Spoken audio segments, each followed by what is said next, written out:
Hayriye Hanım'ın üzerinde de elbisemizin bütün ayrıntılarını görüyoruz. Şöyle dönüyoruz. Kuşakta yaptık beline. Güzel Hayriye Hanım'ımızın ellerine, emeklerine sağlık. Teşekkür ediyoruz. Dikiş sınıfında kalın. Sevgiyle kalın. Bakın ben çok beğendim. Umarım siz de beğenmişsinizdir. Evet, mankenimizin güzelliğine alkış istiyorum. Kalpler gelsin, kalpler.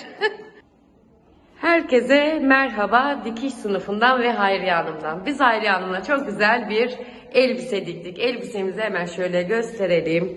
Kuplu, pensli ve tamamen teknik çalıştığımız bir elbise. Şimdi sizlerle kalıp aşamasından, kesiminden dikimine her şeyini bu elbisenin paylaşacağız ve göstereceğiz. Kol detayımızı da gösterelim ve elbisemizi dikmeye başlayalım.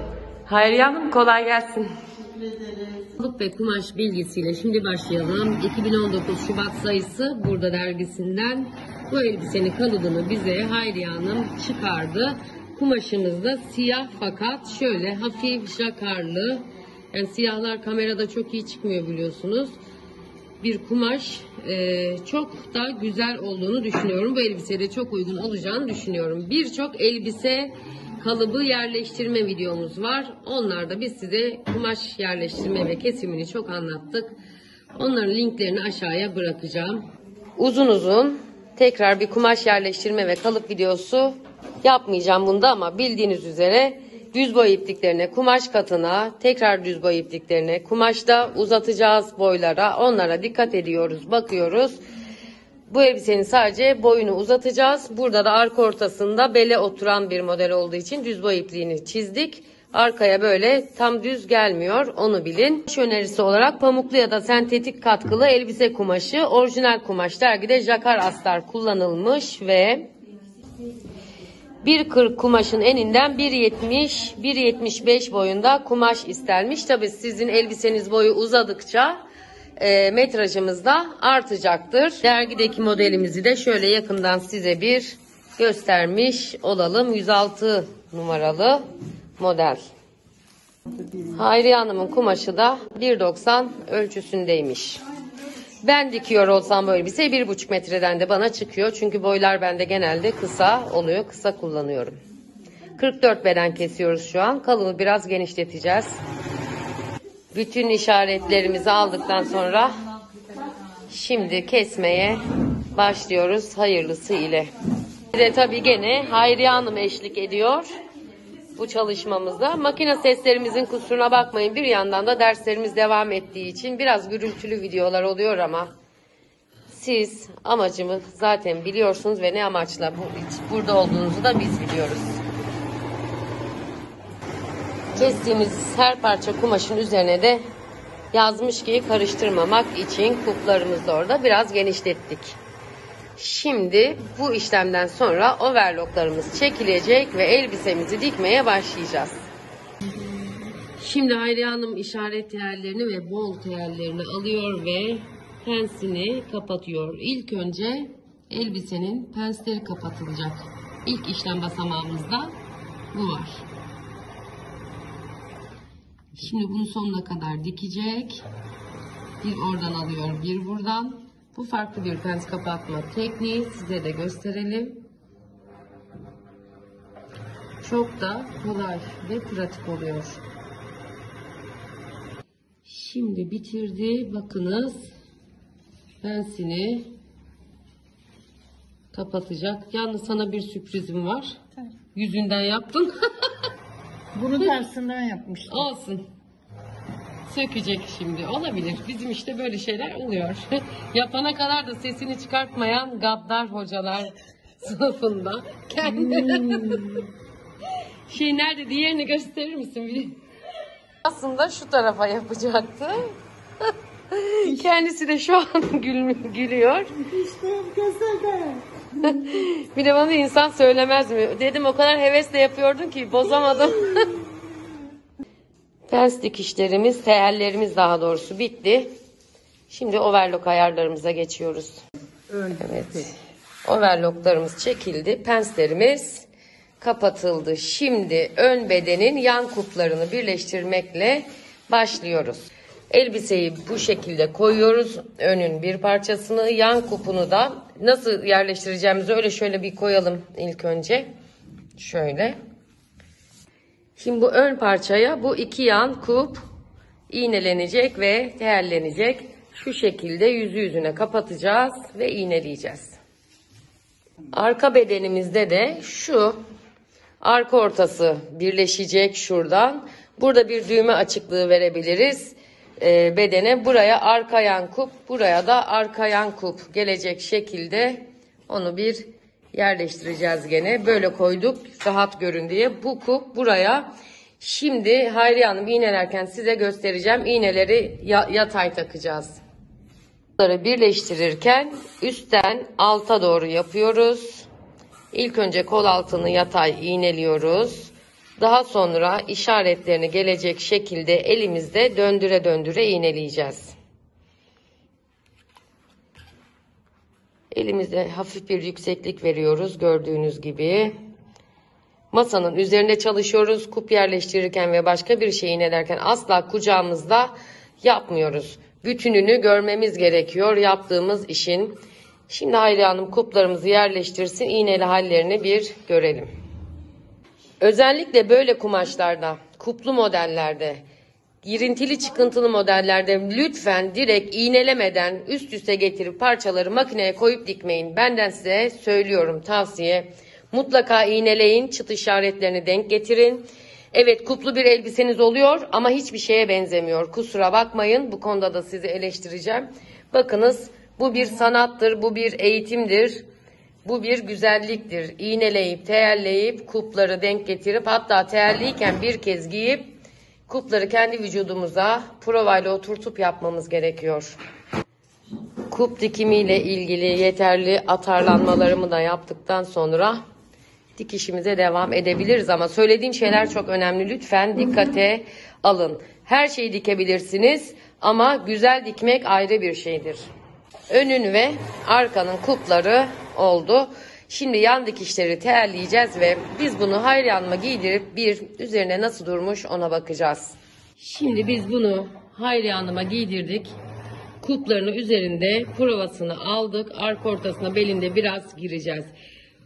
Prova videosu çekemedik. Çok üzerimiz uygun değildi ama size söz veriyorum. Bir uygun giysiyle elbise provası videosu çekeceğim. Omuzlarından biraz girmemiz gerekti. Genelde ben elbise provalarında özellikle kuplu bir model çalışıyorsam elbiseyi tersten giydiriyorum ki net olarak görelim ve iğneleyelim. Siz de öyle yapın, önerimdir. Provamızdan sonraki yeni teyellerimizi aldık. Şimdi makinelerini çekip ara ütülerini yapacağız. Ondan sonra tekrar bir giyeceğiz, bakacağız. Şimdi makinamız ayarlanıyor ve deneme parçası üzerinde kumaşımıza uygun olan dikişi seçeceğiz. Uygun dikişi bulduktan sonra normal dikişimize artık geçebiliriz. Artık makinalarımızı çekebiliriz ve elbisemizin ütüsünü yapıp bitirmeye dönebiliriz. Ayarlarımızı gösteriyoruz size.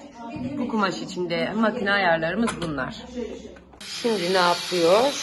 Mutlaka dikiş açma ütüsü, yani ara ütüsü dediğimiz işlemleri yapıyoruz. Tekrar bir giyip bu sefer yüzünden üzerimizde bakacağız nasıl olmuş dikişlerimiz diye. Kol altının makinesi çekildi. Ara ütüsü yapılıyor. Şimdi kolu takacağız. Üst bedendeki bütün kol yaka işlemlerini bitireceğiz. Alt bedeni de ayrı bitireceğiz. En son sadece alt ve üstü birleştirmek kalacak ki elimizde büyük parçayı döndürüp durmak zorunda kalmayalım diye. Şimdi kolunu takıyoruz. Kol takma videosu da aşağıya bıraktığım oynatma listesindeki videolarda çok var. Uzun uzun anlatmayacağız. Sadece kolda işaretlerin denk gelmesi ve yuvarlak olduğu için iğnelerin yatay takılması gerektiğini biliniz. Evet, şöyle bir kol modelimiz vardı burada. Pilili. Pililerin yönü de bu şekilde. Teyellendi. Şimdi makinesi çekilecek. Hayriye Hanım kollarımızı da taktı. Gayet güzel. İçimden bir ses diyor ki bunu ben kendime de dikeceğim tabii ki. Çatlarım. Şimdi altına da Alt etek işlemlerini bitirip altla üstü birleştireceğiz. Ve elbisemizin bitmiş halini inşallah göreceğiz. Bu aşamada da yaka biyesini yapıyoruz. Verev biye tekniğiyle çalışıyoruz. Verev biye nasıl yapılır anlatmadık. Çünkü videomuz var. Onu da size koyarız aşağıya. Yaka biyesi, verev biye nasıl yapılır? İster biye aparatıyla, ister aparatsız nasıl yaparsınız? İzleyip siz de yapabilirsiniz. Şimdi biye yaptığımızda biraz bize yaka kapalı geldiği için biz bunu pervaza çevirdik. Pervaz şeklinde yapacağız.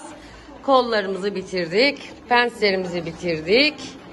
Sadece ne kaldı? Etekle burasının birleştirilmesi kaldı. Elimizde hazır.